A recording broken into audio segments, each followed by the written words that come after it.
Hi there, listeners, and welcome to the Curious Collective podcast, conversations designed for the veteran and first responder community to bring awareness to those holistic practices that help us live our best life. So tap into the wisdom and knowledge of our guests to heal, transform, and live as your true soulful self.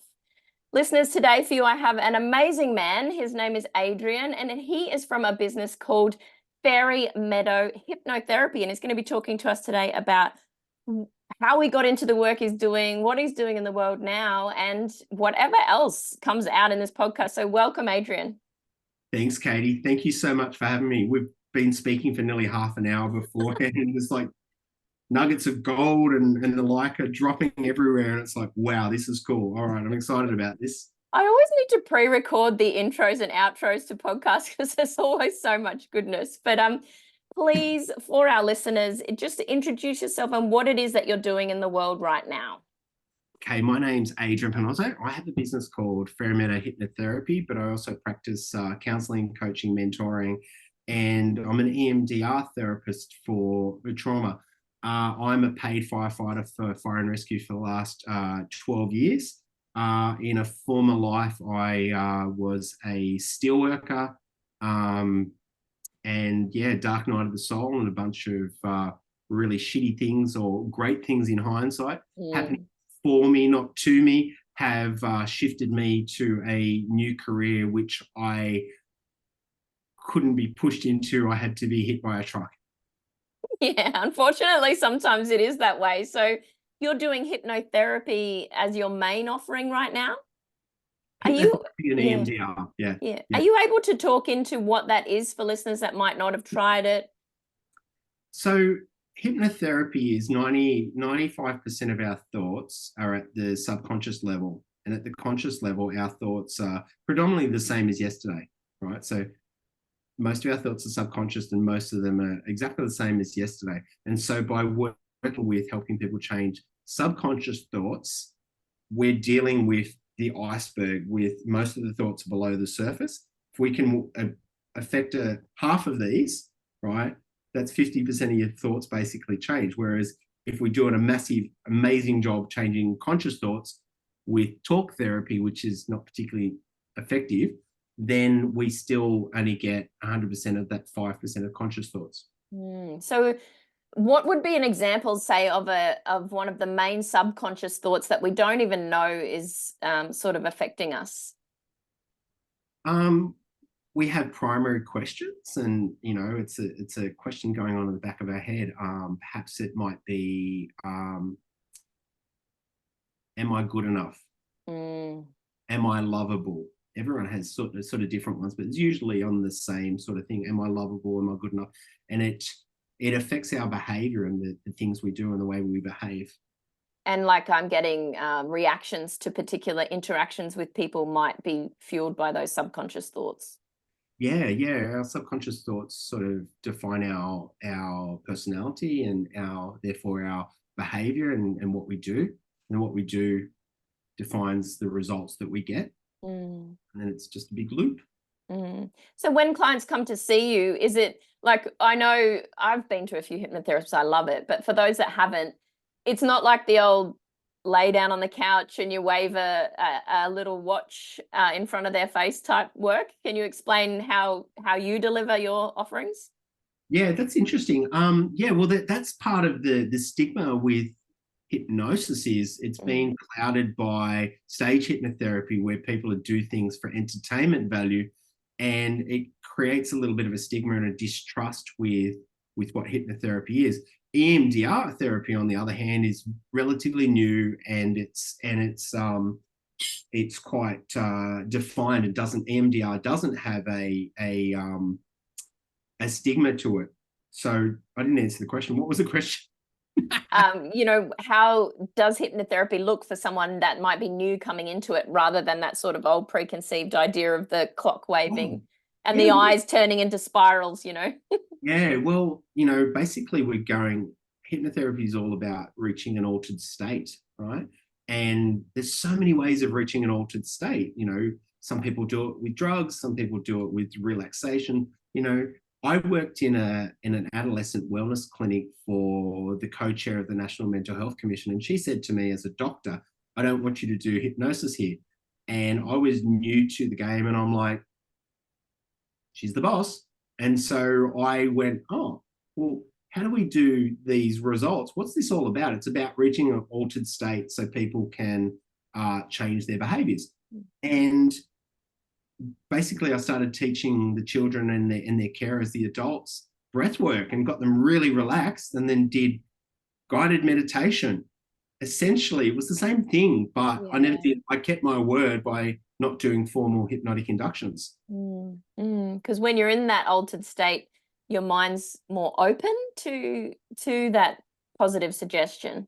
Yeah, like one of the things that I do in hypnosis is Ericksonian hypnosis. Who is Milton Erickson was a godfather, so to speak, of hypnosis. He talked in metaphors. He was a psychiatrist, and he was famous for not talking about the issues. How do you go?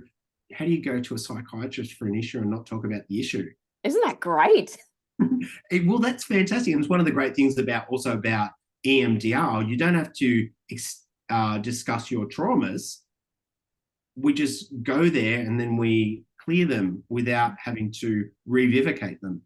And I guess for some that have, been maybe going to see professionals that do the talk therapy quite a lot and have been doing this quite a lot, what you're suggesting would just be so foreign to them that be like, "Oh, that won't work." Straight away, they're like, "That won't work," putting up those blocks. What kind of suggestions do you have for those that may be feeling that way?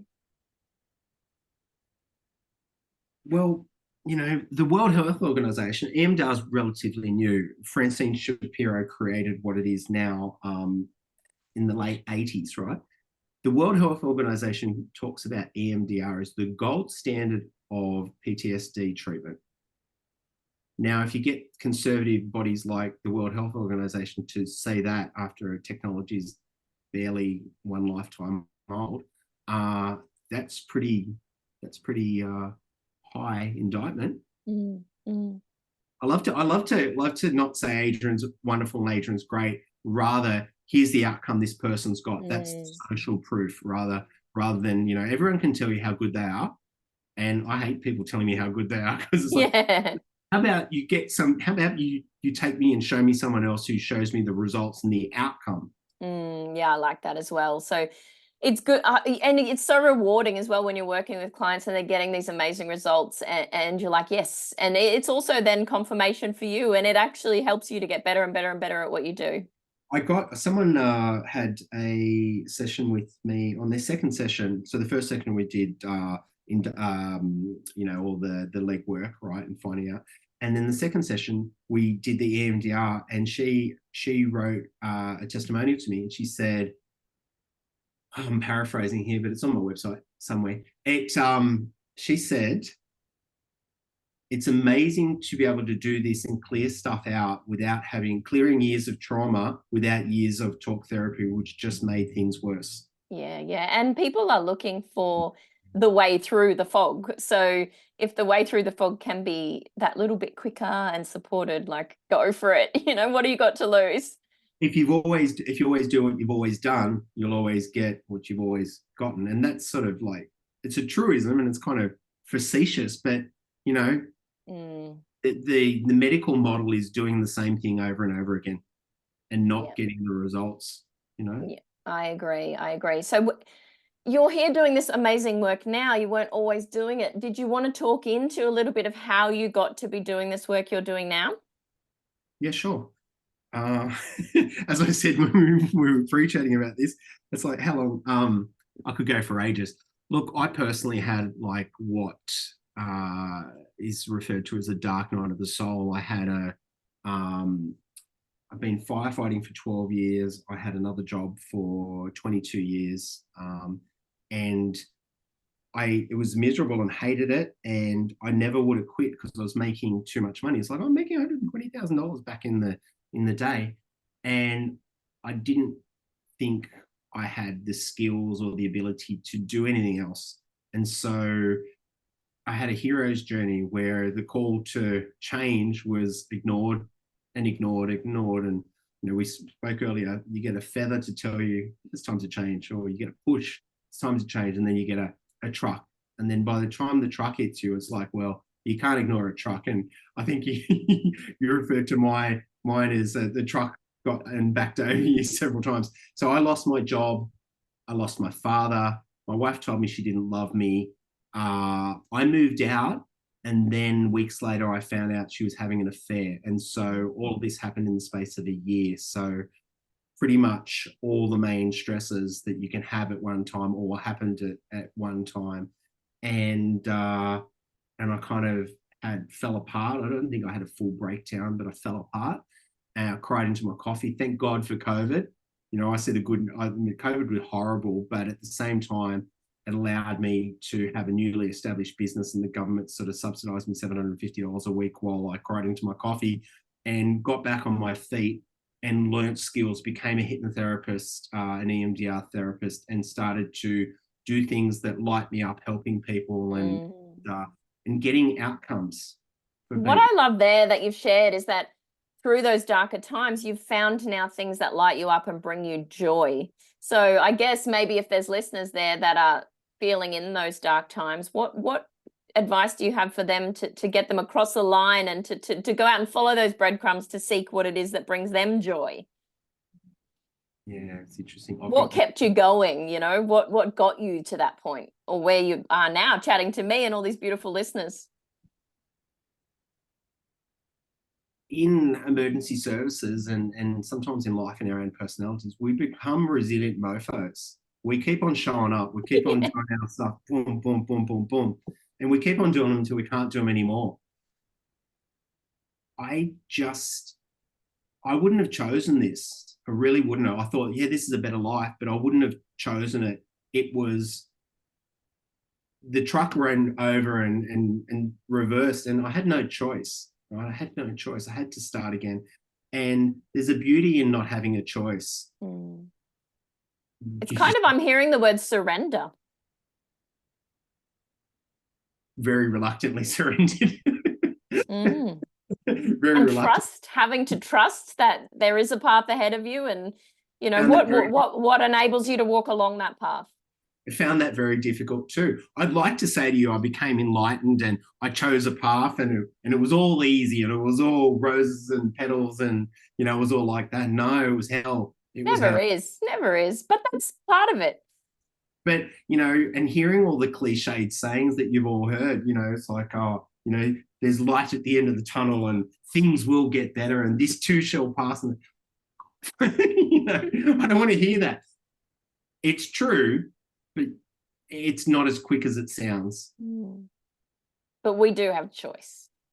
We do have choice. We can choose how we perceive things. I look at the bad things that happen, and I say that happened for me. Right? I wouldn't have made the choices voluntarily. I was forced into them. My life changed because it was forced.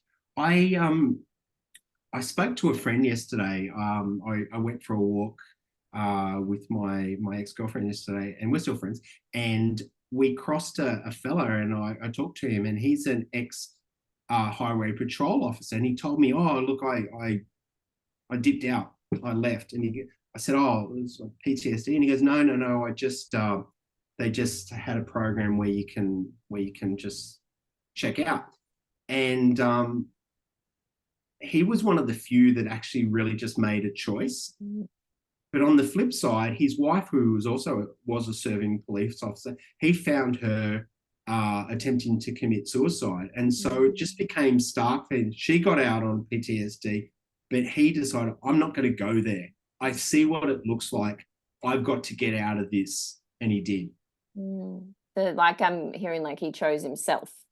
Like he chose that I want change in my life. This isn't working for me. What next? Next? If I don't, I'll end up like my wife. Yeah.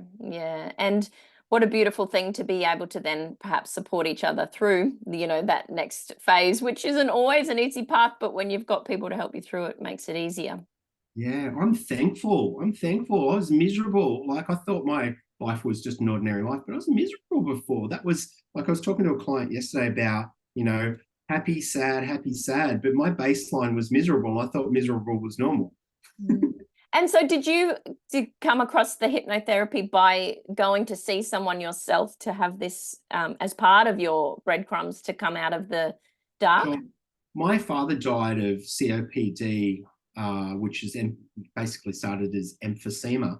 And I took him to a hypnotherapist, and the hypnotherapist got him to quit. And I was fascinated. And my father said, no, the hypnotherapist didn't do it. But after 60 years of smoking cigarettes, he quit like that. And then once I knew the science of it, I said to him, at one point, what happened? And he said, oh, when I talk about cigarettes, how do you feel? And he started pursing his lips. And the hypnotherapist at the time did aversion therapy. He associated what disgusted my dad was this idea of chewing on orange peels. And so when I mentioned cigarettes, the thought was the anchor, the association was thing, and he visibly went like that because I just don't like it anymore.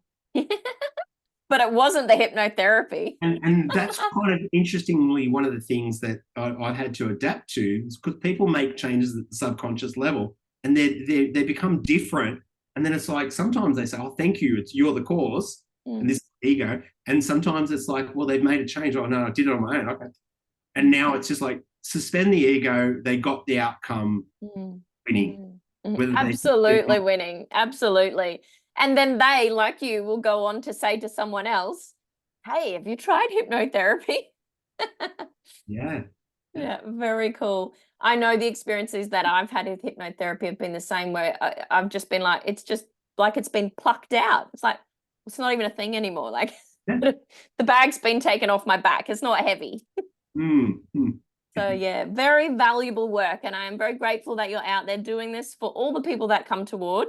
Yes. And so if you have any advice for our listeners that perhaps on the fence about trying hypnotherapy or EMDR or any of those things, what would you share with them? I will share with them what I shared. I got a Google review last night from a person, and she came to me and said, this is my last resort. And she thanked me for the result. She wasn't sleeping well for years and years, and she was involved in children's services as a background. But she got this result of going back to sleep, and she goes, oh, who am I? I'm sleeping, and my ears up, and I'm losing weight, and all the things. And she said, I wish I'd just done this years ago. And so my response was along the lines of, thank you for trusting in me, and I wish more people would consider the alternatives before they become a last resort. Yeah. And I'm getting like my podcast, The Curious Collective. Be curious, have an open mind, and just try the things. Just because the business model of the medical world is come back over and over and over again, just because it works for their business doesn't mean you need to do what they say, or what conventional wisdom is. You go to and see a psychiatrist or a psychologist for years and years and years, and slowly they expose your therapy, gets you out. Come on. Yeah, exactly. There's smarter ways to do things. Just get curious, suspend your, particularly in hypnotherapy, having to suspend because I had firsthand experience with my father. I never really had that skepticism. I saw it work. And so people can have some skepticism. Stage hypnotherapy, people, I say to people, right, now jump on the chair and buck like a dog. And they laugh at me and they go, no. And I'm like, yeah. Yeah, I love that. I love that. And I love that you said get curious. I mean, it's just about listening to yourself. Sometimes when we're in a state of needing to heal in some way, we seek all these answers externally. And I love to remind the listeners, all the answers you seek are within you. And just to ask yourself, listen to your body. I mean, Adrian and I were just discussing this sensation of when you get goosebumps across your body. That's energy speaking to you. It's a truth. It's your body saying yes. So start to listen to that, start to feel that. If it's not something you're experiencing now, it's definitely something you can Yeah, you start to listen to your inner wisdom, right? When we're in traumatic situations, we go into to rote what we've been taught in drills and training, and we become automatic, right? We're not listening to our bodies. We're just performing a drill. This is how we do this in this situation, whether it's been an ambulance, a firefighter like myself, a police officer, just reacting without taking the time to respond, to listen to our bodies. Is this true? Is this, right for me? We become disconnected. Oh, that is it, pure gold. And it's like just going through the motions or actually connecting into being present with the now. So much goodness.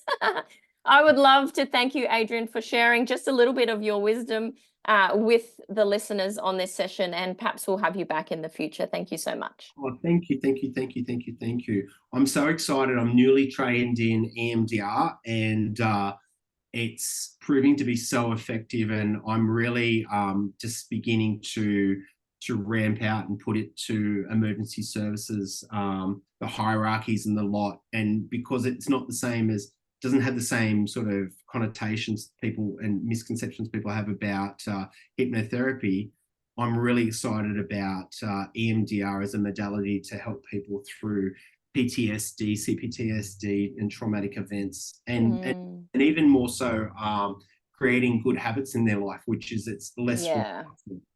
Very valuable. I've had a few friends go through EMDR and get amazing results. So definitely an advocate for that. So if you wanted to connect with Adrian at all of his contact details will be in the blurb of anywhere this podcast is posted. And thank you so much, listeners. Thank you, Adrian. Katie out.